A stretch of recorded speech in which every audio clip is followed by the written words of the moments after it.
Ayah cerita, dulu waktu kecil suka bermain telepon-teleponan. Kini semua berubah. Aku bisa komunikasi berkat alat telekomunikasi dan frekuensi. Frekuensi menjangkau segala bidang: pertahanan dan keamanan, keselamatan, komunikasi, ekonomi, dan kesehatan.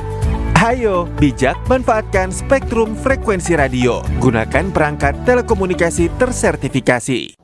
Pemirsa, Indonesia memiliki lokasi yang strategis di mana diapit dua benua, yakni Australia dan Asia, dan juga dua samudra, yakni Samudra Hindia dan juga Pasifik. Ini sering banget kita dengarkan soal ini.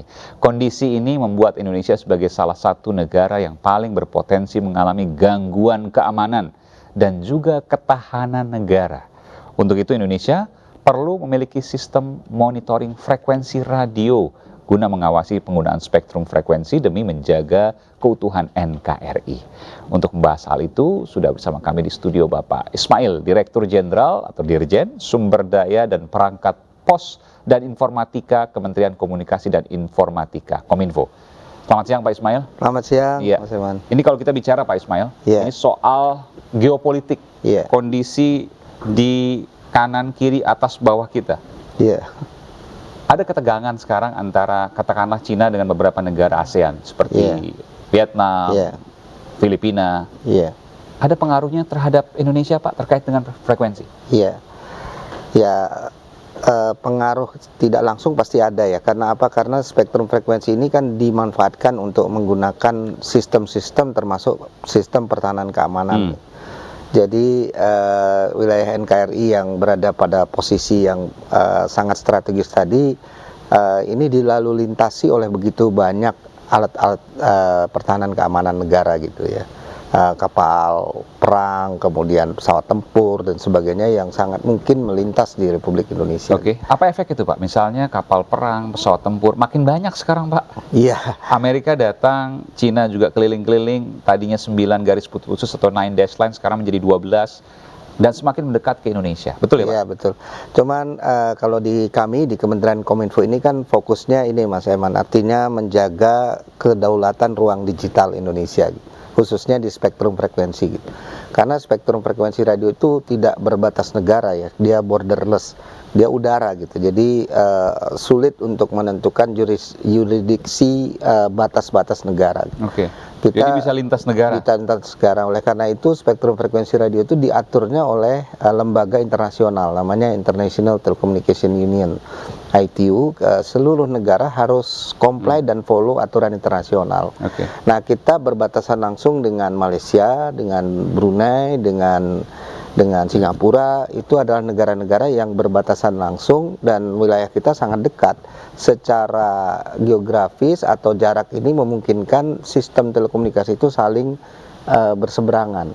Contoh misalnya sederhananya aja BTS seluler aja. Di Batam dengan di Singapura kan sangat dekat. BTS kita itu berbatasan langsung dengan BTS yang ada di Singapura. Maka itu harus betul-betul terjadi koordinasi yang sangat baik. Dan juga untuk broadcasting, televisi dan sebagainya kita berbatasan langsung. Tunggu bentar Pak, Ya. apa efeknya Pak? Ini kan kalau saya kembali lagi tadi ini karena bicara soal pertahanan keamanan juga dari sisi frekuensi. Iya. Sekarang ada konsentrasi militer dari Cina dan Amerika dan sekutunya yang kemudian di Laut Cina Selatan. Betul. Ya. Karena perebutan wilayah di sana. Saya harus katakan seperti itu. Artinya bahwa frekuensi, saya nggak tahu kalau militer kan pasti tertutup ya. Iya. Tapi bicara soal frekuensi, artinya itu akan mengganggu, katakanlah, eksistensi Indonesia dari sisi frekuensi, betul? Iya, betul, karena kemungkinan Bentuknya seperti apa, Pak? Bentuknya begini, karena kalau sistem pertahanan keamanan di Indonesia itu alokasi frekuensinya khusus. Kita sudah mengalokasikan spektrum frekuensi yang khusus untuk kebutuhan pertahanan keamanan. Nggak mungkin bocor, karena kalau bocor bahaya nanti, bisa adap. Iya, bisa.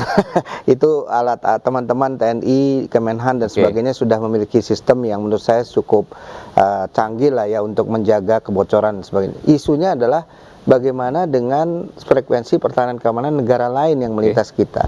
Karena sistem alokasi spektrum frekuensinya belum tentu sama dengan alokasi spektrum yang digunakan di kita. Tapi menggunakan atau mengoccupied katakanlah gitu ya. Mengoccupied dari spektrum frekuensi yang mungkin kita gunakan untuk kebutuhan non militer. Kedesak nih Pak. Nah, bisa terinterferensi kan? Artinya bisa digunakan sistem yang pertahanan keamanan dari pihak negara lain itu kemudian ternyata mengganggu frekuensi yang digunakan non militer buat kita. Oke. Tapi isi dari pesan mereka nggak bisa diambil ya karena itu tidak, enkripsi. tapi kita terganggu. Oke. Jadi bisa saja kemudian timbul gangguan sistem komunikasi yang digunakan untuk komersial dan sebagainya terganggu karena persoalan melintasnya sistem-sistem yang di sana. Efeknya apa Pak? Efeknya ya interferensi radio, interferensi sehingga tidak bisa kita, misalnya di band frekuensi 450 itu kita punya sistem yang digunakan dulu untuk kebutuhan frekuensi untuk seluler, tapi telepon dan sebagainya bisa terganggu gitu. Efeknya? Efeknya tahu-tahu ya suara jadi hilang, komunikasi terputus dan sebagainya karena adanya interferensi dari pihak lain gitu. Oke, jadi yang ini bicara soal pakai jaringan internet berarti ya? Betul, koneksi untuk ke internet. Jadi kita mau kirim video, mau terima video, mau nonton YouTube dan sebagainya, pelanggan tahu-tahu tidak bisa menggunakan karena spektrum frekuensinya terganggu. Atau putus istilahnya terputus sekarang ya. Itu interferensi sebenarnya kalau bahasa teknisnya. Jadi ada band ada sistem lain yang beroperasi di spektrum yang sama itu bisa jadi karena gangguan dari negara lain, bisa jadi karena negara lain atau juga karena sistem lain, artinya negara yang hanya sekedar melintas gitu. Tapi kita fokus ini ya mungkin Mas Eman terhadap yang sifatnya permanen ya, artinya kita punya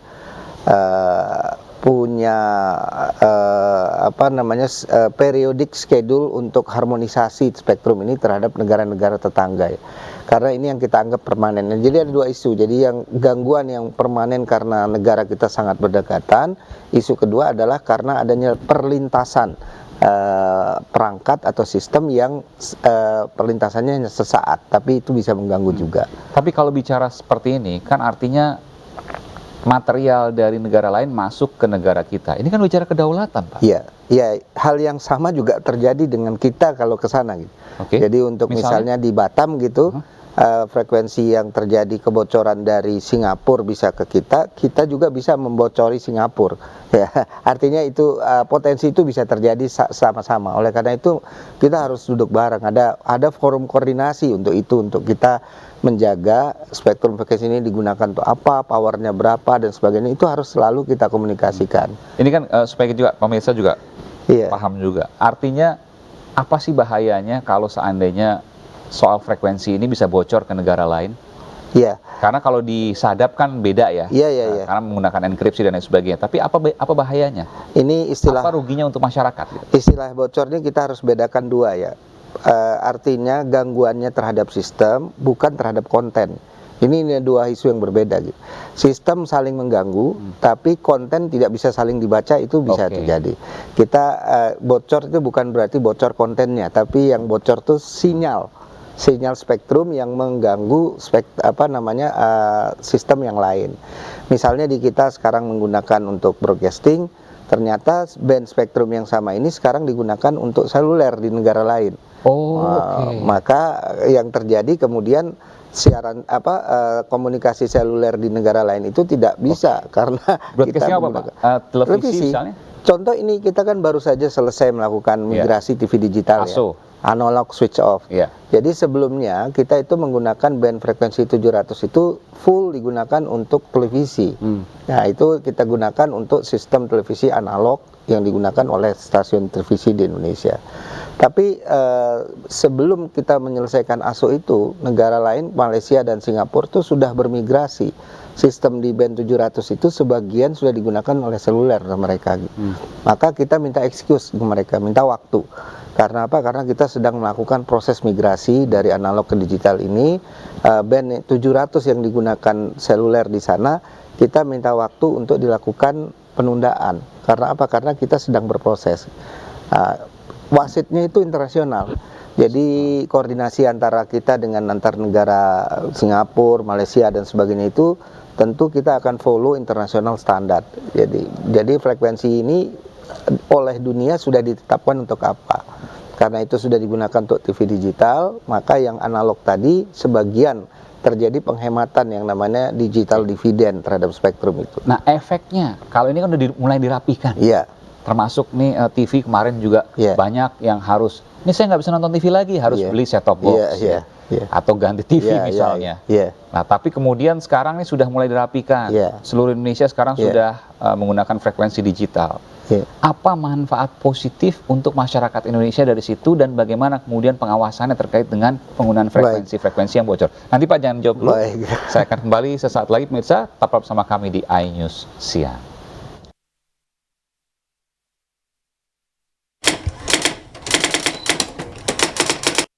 Iya bang, tahu frekuensi radio emang nggak bisa dipakai sembarangan ya. Setauku sih frekuensi radio itu kan untuk siaran atau komunikasi, sama buat zaman dulu kan kalau komunikasi kan biasanya lewat frekuensi radio ya untuk informasi berita. Tahu, karena frekuensi radio itu kan memang penting ya, tapi tidak boleh ada penyalahgunaan karena ada aturannya, Undang-Undang ITE yang saya tahu itu. Frekuensi radio bisa dimanfaatkan untuk jaringan komunikasi, koordinasi, kemudian untuk ya kalau ada kegiatan-kegiatan bisa digunakan Pak untuk bertukar informasi. Kurang tahu sih. Kurang tahu ya. Tapi kalau pemanfaatan frekuensi tersebut tahu nggak apa aja manfaatnya? Manfaatnya itu sendiri kita bisa dengerin informasi dari radio, bisa dengerin hiburan juga, kan selalu banyak ada musik-musik kalau kita lagi di perjalanan di mobil kita dengerin musik lewat radio juga kayak gitu. Karena kalau misalnya digunakan sembarangan takutnya ada penyebaran informasi yang hoax untuk bertukar informasi. Terus kalau di kantor saya sih kita emang pakai frekuensi radio karena untuk kebutuhan pertukaran informasi dalam operasional.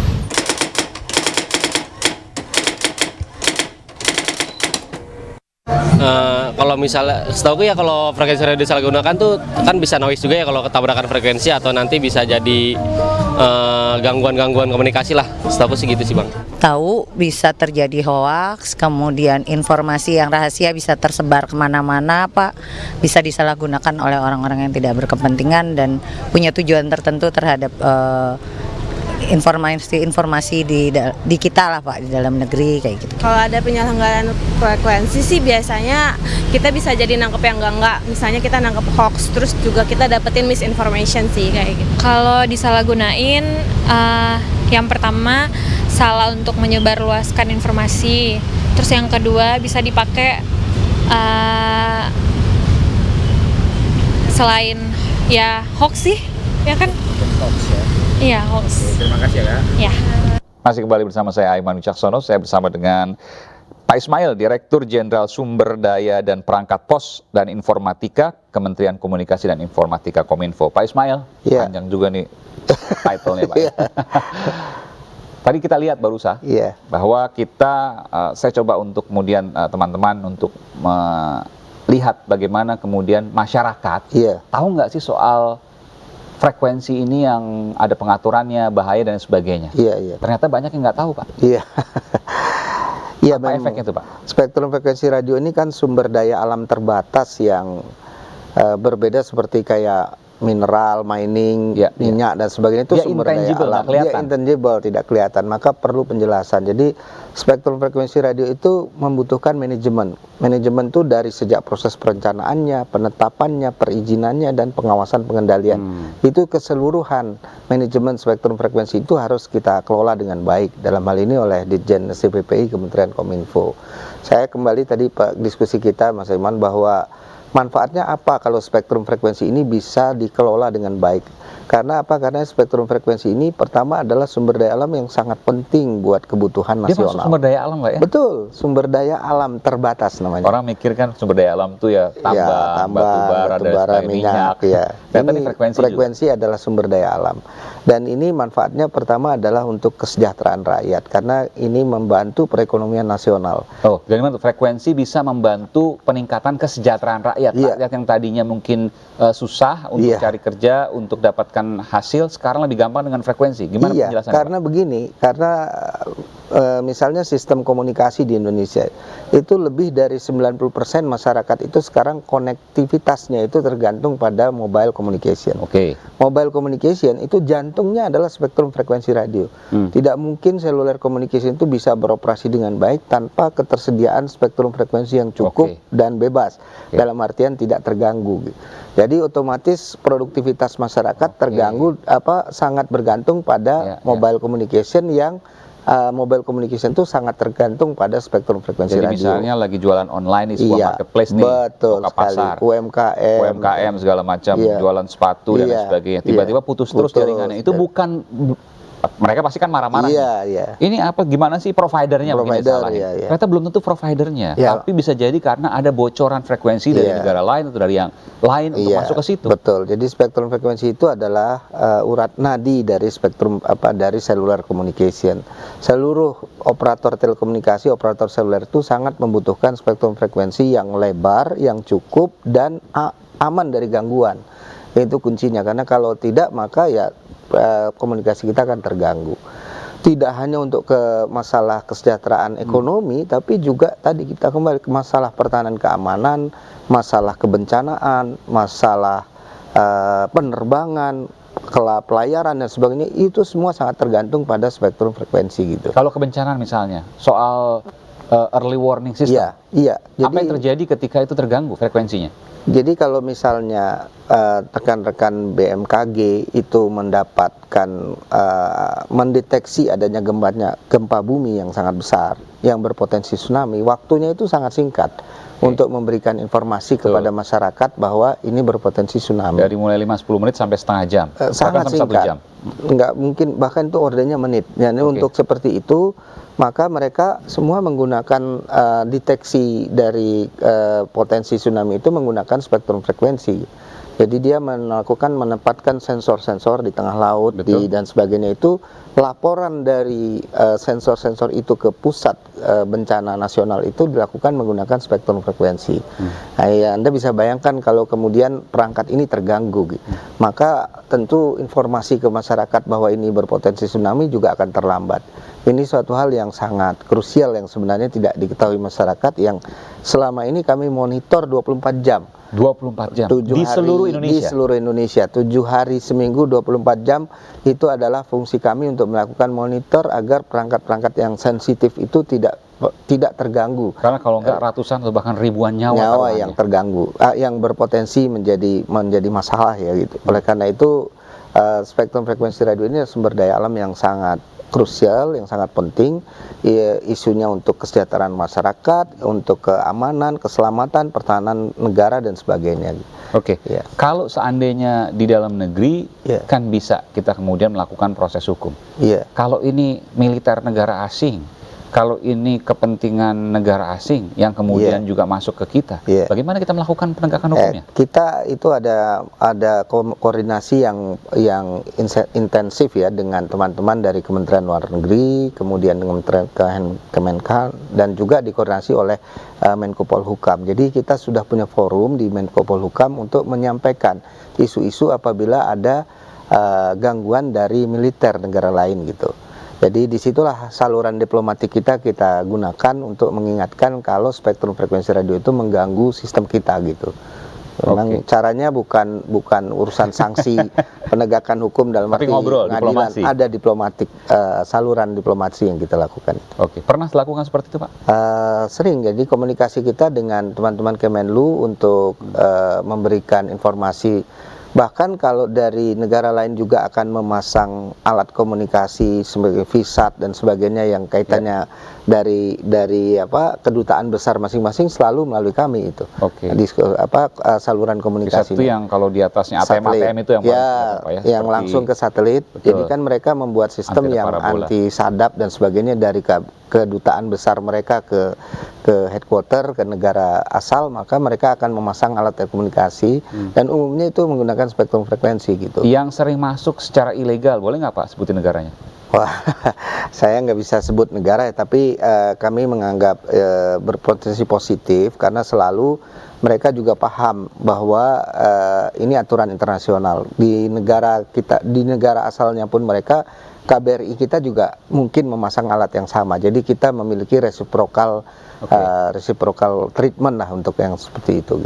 Kalau tadi misalnya sebelumnya pernah misalnya ada radio-radio yang katakanlah digunakan tadi, kita pernah bicara beberapa hari sebelumnya, ada radio liar yang kemudian transmit atau mentransmisikan radionya di Indonesia, itu mengganggu penerbangan. Ini juga bisa mengganggu negara lain juga kalau memang dekat dengan perbatasan. Komplainnya negara lain itu biasanya disalurkan melalui ITU ya, lembaga internasional tadi, dan kami mendapatkan apabila di Indonesia ini banyak terjadi sumber gangguan terhadap penerbangan internasional, maka ITU akan memberikan report pada kita untuk memberitahu kondisi itu. Terakhir Pak Ismail, apa yang bisa disampaikan kepada publik terkait dengan monitoring frekuensi ini dan tanggung jawab kita, karena ini nggak main-main. Ketika ini tidak dilakukan dengan baik, ratusan bahkan ribuan nyawa yang bisa terdampak karenanya, bisa jatuh. Saya tentu berharap ya rekan-rekan masyarakat dan seluruh sahabat-sahabat pengguna spektrum frekuensi radio di seluruh Indonesia agar menggunakan spektrum frekuensi ini dengan bijak ya. Jadi apabila kita membeli suatu perangkat, ditelitilah perangkatnya itu sudah memiliki sertifikat dan kemudian peruntukannya harus digunakan sesuai spektrum frekuensi yang ada dan didaftarkan. Dan didaftarkan, ada proses perizinan yang sangat transparan, cepat, online untuk mengurus izin stasiun radio informasi di Indonesia. Satu hari kerja online selesai. Oke, jadi nggak perlu lama dan nggak perlu datang juga ke Kominfo. Nggak perlu, Baik, terima kasih Pak Ismail, Direktur Jenderal Dirjen Sumber Daya dan Perangkat Pos dan Informatika, Kementerian Komunikasi dan Informatika, Kominfo. Terima kasih Pak Ismail. Terima kasih. Selamat siang, sehat selalu. Selamat siang. Ya, baik. Dan pemirsa, demikian dialog singkat kita terkait dengan penggunaan frekuensi yang kemudian bisa berdampak pada jatuhnya ratusan bahkan ribuan nyawa. Ini tentu menjadi hal yang penting yang banyak sekali kemudian dilupakan atau tidak dibahas di forum-forum yang lain. Saya Aiman Wicaksono, saya akan kembalikan di iNews yang selengkapnya.